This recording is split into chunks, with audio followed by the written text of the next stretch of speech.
Assalamualaikum warahmatullahi wabarakatuh. Salam sejahtera untuk kita semua. Yang saya hormati Ibu dosen dan teman-teman mahasiswa sekalian. Perkenalkan, nama saya Bung Indah Makarina dengan NPM 0211241116. Pada kesempatan hari ini saya akan memaparkan materi berjudul Strategi Mengelola Keuangan Pribadi untuk Kehidupan yang Lebih Baik. Sebagai mahasiswa, kita semua tentu pernah menerima uang dari berbagai sumber, baik itu uang saku dari orang tua, beasiswa, ataupun penghasilan dari pekerja paruh waktu. Namun, terkadang uang tersebut cepat habis tanpa terasa. Oleh karena itu, kemampuan mengelola keuangan pribadi sejak dini itu menjadi sangat penting agar kita bisa memenuhi kebutuhan kuliah dan kehidupan sehari-hari dengan nyaman tanpa khawatir. Mengapa keuangan pribadi penting untuk mahasiswa? Yang pertama, tentu untuk menghindari utang yang tidak perlu. Sebagai mahasiswa, kita harus bijak untuk menghindari pinjaman yang dapat menimbulkan beban di masa depan, terutama pinjaman konsumtif seperti kartu kredit atau pinjaman online yang bunga dan syaratnya itu tinggi. Yang kedua, membiasakan disiplin dan tanggung jawab. Untuk mengatur keuangan, kita tuh harus memaksa belajar untuk keputusan bijak, merencanakan kebutuhan, dan bertanggung jawab atas sumber daya yang dimiliki. Ini menjadi pengalaman penting sebelum terjun ke dunia kerja. Yang ketiga, ada mempersiapkan dana darurat. Di kehidupan kuliah ini tidak selalu mulus. Misalnya sakit atau barang yang rusak mendadak, itu merupakan dana darurat yang seharusnya kita keluarkan, dan dana darurat ini akan sangat membantu menghadapi situasi tak terduga tanpa harus berutang. Yang keempat, ada menerapkan kebiasaan menabung sejak dini. Yang sudah saya beritahu tadi bahwa menabung itu lebih baik dilakukan sejak dini. Walaupun dengan nominal kecil, tapi kebiasaan menabung akan menumbuhkan rasa hati-hati dalam pengeluaran dan memberikan modal kecil yang bisa dikembangkan untuk kebutuhan masa depan. Selanjutnya ada strategi utama mengelola keuangan pribadi. Yang pertama itu kita harus membuat anggaran bulanan. Kenapa sih ini merupakan langkah utama untuk mengetahui bahwa berapa banyak uang yang kita terima dan harus dialokasikan untuk kebutuhan pokok seperti makan, transportasi, buku kuliah, sampai hiburan. Dengan anggaran yang jelas, kita bisa menghindari pengeluaran yang tidak terencana. Yang kedua, ada mencatat semua pemasukan dan pengeluaran.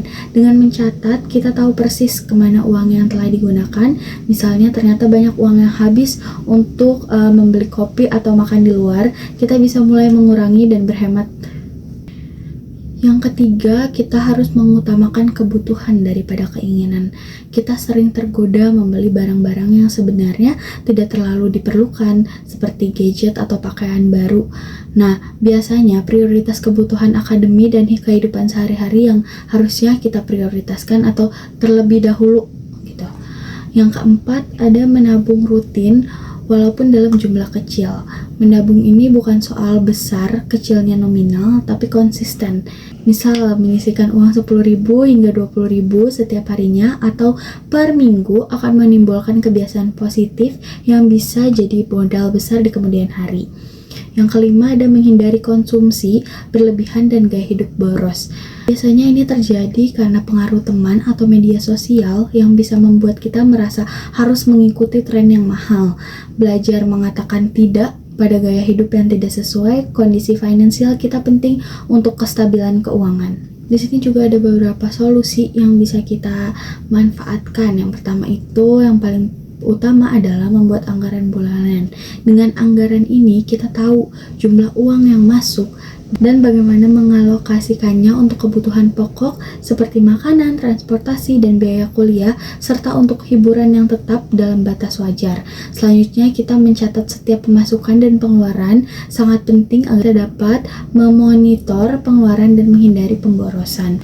Untuk memudahkan pengelolaan keuangan, kita bisa menggunakan aplikasi pengelolaan keuangan yang banyak tersedia. Buat daftar prioritas kebutuhan mulai dari kebutuhan kuliah, kebutuhan pokok harian, hingga hiburan seperti hangout atau nonton. Dengan memprioritaskan, kita fokus pada hal penting terlebih dahulu. Selain itu, memanfaatkan diskon dan promo dengan bijak dapat menghemat pengeluaran. Namun, kita juga harus berhati-hati nih, agar tidak mudah tergoda mengambil pinjaman tanpa perhitungan matang agar tidak terjebak dalam masalah finansial. Dari sini kita bisa belajar untuk memulai mempersiapkan masa depan dengan belajar tentang investasi sederhana seperti reksadana sekaligus membangun dana darurat untuk menghadapi situasi tak terduga seperti sakit atau kebutuhan mendesak lainnya. Jangan lupa juga untuk terus menambah pengetahuan kita tentang literasi keuangan agar semakin mahir mengelola keuangan. Dari paparan yang sudah saya jelaskan barusan, bisa disimpulkan bahwa mengelola keuangan pribadi adalah salah satu keterampilan penting yang harus dikuasai mahasiswa. Dengan pengelolaan yang baik, kita juga tidak hanya menghindari masalah finansial, tapi juga mempersiapkan diri menuju kehidupan mandiri yang terencana dan juga sukses. Kebiasaan baik dalam mengatur uang saat kuliah akan memberikan dampak positif jangka panjang dalam karir dan kehidupan pribadi kelak. Demikian pemaparan saya, semoga dapat bermanfaat dan bisa jadi acuan dalam mengelola keuangan pribadi yang lebih baik di kalangan mahasiswa. Terima kasih atas perhatian teman-teman semua. Wassalamualaikum warahmatullahi wabarakatuh.